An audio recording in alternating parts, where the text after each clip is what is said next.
me and like in the group chat or whatever, we had a wee bit of back and forth prior, like to obviously Mania over the weekend and we sort of picked. We were sort of what matches you looking forward to and Cesaro and Rollins was obviously a big favourite and sort of universally accepted that this will be a good match. Yeah. I could watch them two men just wrestle for days. Like. Oh, that, I mean, realistically, if I was booking it, I'd have had that match go maybe 30 minutes. At least. That's got Iron Man potential there. Give me a 60-minute. Yeah, I hope that continues on a Raw and beyond. I would love to see that at the next pay-per-view. Only maybe just give it a wee bit more time because I see now they're not just calling it Backlash; they're calling it Wrestlemania Backlash. So little revenge tour type thing. I'm hoping we get that exact same match. Just a little bit more time given to it. I thought they're two fantastic. That's why Seth Rollins is the fucking best member of the Shield, I think. Yeah, it's hard to dispute that. When he's probably the best wrestler. When they want Rollins is the full package too. I felt like at the time, back when they were doing the Authority carry on and stuff, and he was obviously sort of heel Weasel Rollins or whatever. Yeah. At times they didn't really let him go. And I think that. At certain times in his career, he's maybe fallen into the sort of WWE champion trap where they're there for sort of the bigger spot. The Cena mold, where it's these are the things that you have to hit and just progress through a match like that there. But sometimes when Rollins is allowed to go, and especially in this one, it wasn't for anything, wasn't it not? I don't think it was for anything. It was just a straight match on the WrestleMania card, given not as much, as you said, and definitely not as much time as you would want.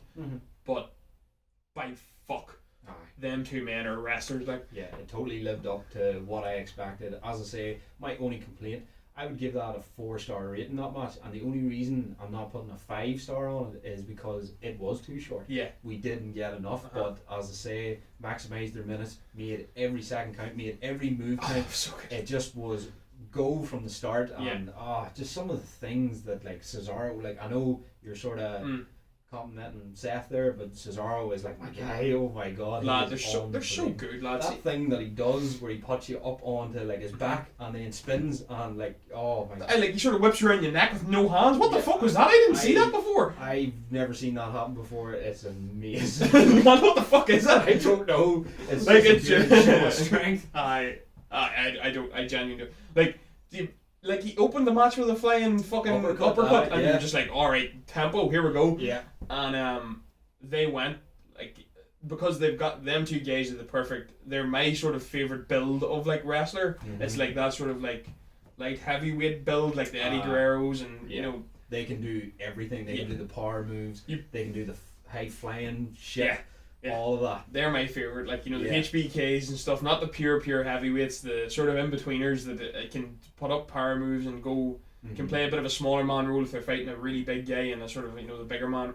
They're so versatile, and them two men just fucking went for it. I think what was probably really enjoyable about it was the fact that the two of them just sold like crazy for the other. Yeah. And they each took each other's moves and the counters, lad. The counters were so good. Unbelievable. Just, I don't know. Still to this day, I don't know. She's Cesaro's show of strength. I never get dulled by it. I'm my God, he hasn't done. I've never seen him do that before. That's the one thing. I obviously don't watch it enough, but that's the one thing because me and Dave did that podcast of guys that have been underutilized or haven't really had the career that we think that they should have had. Yeah. And Cesaro was brought up. And he's just got a big win over a big name in the company at WrestleMania, and hopefully, and we've said it before, hopefully there's a push coming for that man, because just imagine that was the main event, this last, in front of a packed stadium, say in a year's time or something, a main event given 30 to 35 minutes.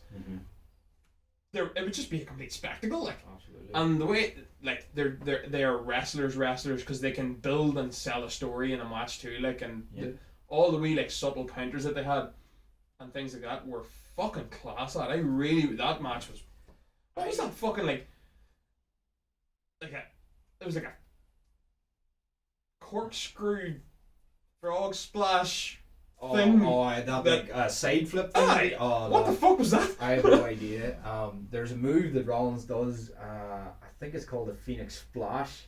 It's kind of reminiscent of that there. Only it's more of a sort of it's more or less like a 450 splash. Whatever. But that's the only thing I could compare it to. But he went sideways. Unbelievable. Lad, they went, and then like Cesaro was like feigning the injury and stuff too, and then the build was just really, really good, and you were fucking 100% right, lad. They utilised all the time they had, and just Cesaro opened him with that flying, and there was a couple of deadly little counters that he did with like, the sort of flying uppercuts and different things like that there too. There was even one where like, it seemed like a very simple counter, but like Cesaro, I think, had his legs, and he was gonna like set him up for, I don't know, was it like a powerbomb or something, and like Rollins just kind of inverted and like went through his legs and like popped up behind him, and I was like, that seems simple, but that would be quite hard to execute a little bit. They their counters down to a fucking fine art. Them two men were class, I thought. Absolutely. I think what also is nuts, because I think up until that point I had been blissfully unaware, or maybe just ignorant towards the fact that's Cesaro's first singles match at a WrestleMania. Really? Yeah, main card now. Because last year he was on the pre-show and he had a match against, I think it was Drew Gulak, I believe. But again, didn't he win the match? He won the Andre the Giant thing. Yeah, but again, pre-show. Fair point, lad. And that's not even a singles match. Like that's a battle royal. Battle royal, aye. I like, as me and Dave said in that podcast, whatever. I don't know if one of us went into. I think maybe I did do Cesaro. I can't remember, but that podcast where somebody was underutilized. That man had like one singles title or something. It's mental.